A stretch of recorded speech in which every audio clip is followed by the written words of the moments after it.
श्री महाराज जी और जगत जननी माता जी से प्रार्थना करते हैं कि उनका यशस्वी भविष्य हो और जल्दी जल्दी बड़े होकर के वह ज्ञान का प्रचार करें। जगत जननी माता जी का इस पहाड़ी क्षेत्र से बड़ा प्रेम था और मुझे याद आया कि हम लोग दार्जिलिंग में वर्धमान हाउस में ठहरे थे। वर्धमान राजा का वहां पर मकान था, उसमें हम लोग ठहरे थे और जगत जननी माता जी प्रेमियों को दर्शन देती थी और प्रेमी लाल रोली लाकर के पैरों में लगाते थे और वो रोली जो है कारपेट पे लग जाती थी तो लाल लाल कारपेट हो जाता था। तो वहां का जो केयरटेकर था बड़ा नाराज होता था कि आपने कारपेट को गंदा कर दिया। तो उस समय जगत जननी माता जी ने कहा, वो रस्सी है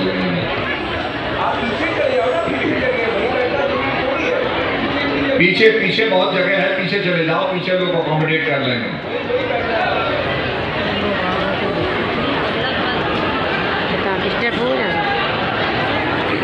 तो केयरटेकर ने कहा आपने कारपेट गंदा कर दिया है। तो जगत जननी माता जी ने कहा अच्छा ऐसी बात है तो हम दार्जिलिंग में अपना आश्रम खरीदेंगे।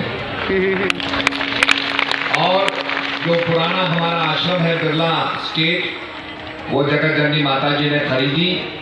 उस समय इतने संसाधन नहीं थे और इतने फाइनेंस भी नहीं थे, फिर भी सभी प्रेमियों ने मेहनत करके उस आश्रम को खरीदा और वहाँ पर कार्यक्रम हुआ।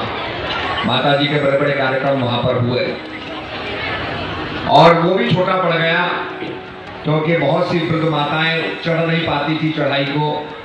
तो फिर हमने गवर्नर हाउस के बगल में दूसरे आश्रम का निर्माण किया। माता जी अक्सर यहाँ से आपके पशुपति होते हुए दार्जिलिंग जाती थी और सारे अधिकांश गांवों के अंदर सत्संग होता था और प्रेमी प्रचार करते थे और बहुत से प्रेमियों के जीवन को इस ज्ञान ने बदला। उसके बाद यहाँ जगह नहीं है और होगी भी नहीं, आपको पीछे जाना पड़ेगा। पीछे वाला नहीं देख सकता, आप पीछे चले जाओ, वो मानस सरोवर की लेडी बुला रही है आपको, पीछे नहीं बैठ सकते।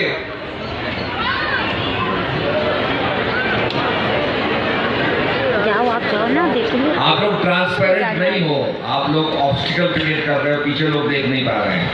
क्या सेवा दल छ नि त हामी यहाँबाट निस्क्यो भने त फेरि हामी यहाँ से कैसे चाहिए बोले तो ये सब पार कर जाना पड़ेगा। वहाँ सेवा दल बुला रही पीछे जगह है, पीछे जगह है।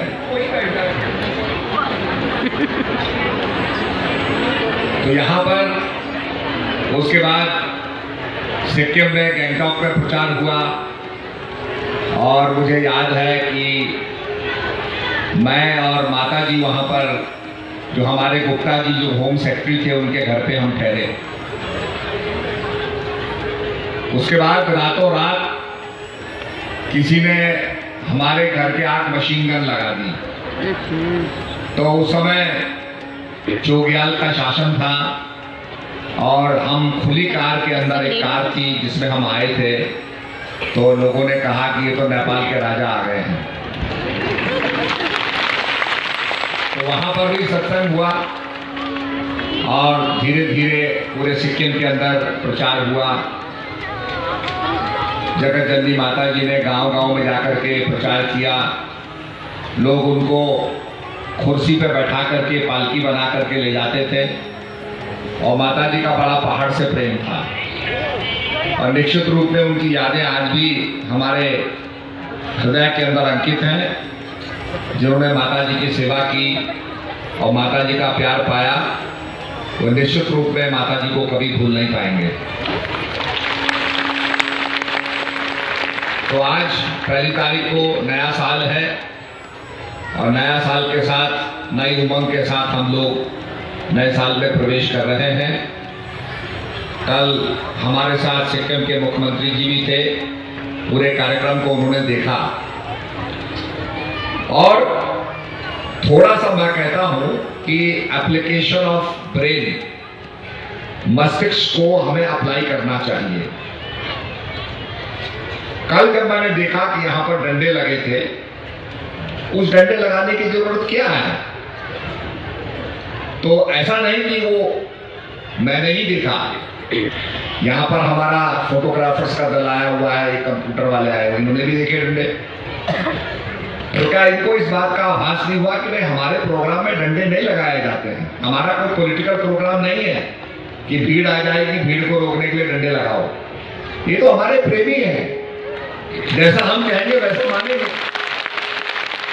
अब उस डंडे लगाने से क्या हुआ कि डंडे डंडे नजर आ रहे हैं, पब्लिक नजर आ ही नहीं रही, ना पब्लिक हमको देख पा रही है, ना हम पब्लिक को देख पा रहे हैं। फिर मैंने सेवा दल वाले को बुला के पूछा, भाई किसने डंडे लगाए?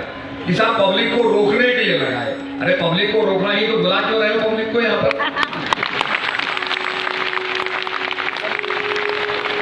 तो ये अलग अलग अपने बुद्धि की उपज जो है ये नहीं चलती है और ये करनी भी नहीं चाहिए। This is very bad. मैं इस चीज को अच्छा नहीं समझता हूं।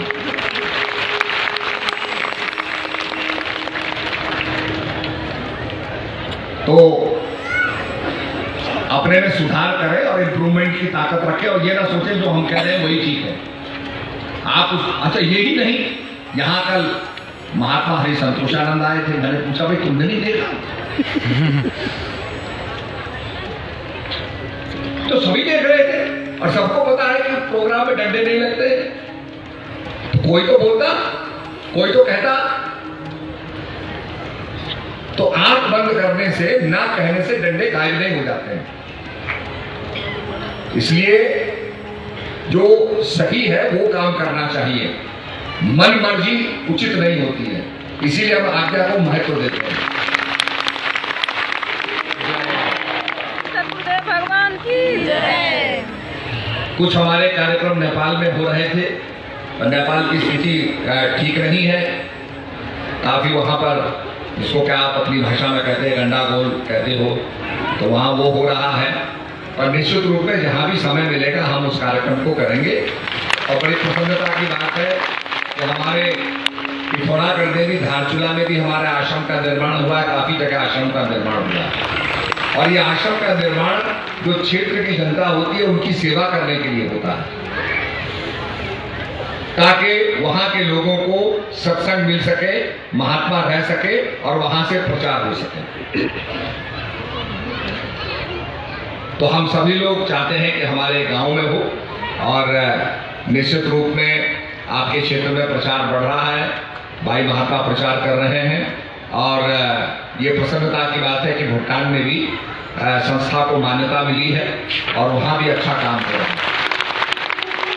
तो जब हम किसी काम को करते हैं उसमें विघ्न बाधा आती है, अड़चने आती है, और पेशेंटली अगर हम काम करते रहेंगे, जैसे कहावत आती है, एक कछुआ था एक खरगोश था, दोनों दौड़ने लगे तो खरगोश बहुत आगे निकल गया। उसने पीछे देखा, उसने कहा अरे कछुआ तो बहुत धीरे धीरे आ रहा है, ये तो पहुंच ही नहीं पाएगा, चलो मैं आराम कर लेता हूँ। और वो लेट गया, सो गया। जब उसकी आंख खुली तो कछुआ अपने स्थान तक पहुंच चुका था। तो हम सतत प्रयास करते रहेंगे, कांस्टेंट जिसे कहते हैं सतत प्रयास करना, वो करते रहेंगे तो हम सफल हो जाएंगे। तो ये बहुत आवश्यक है।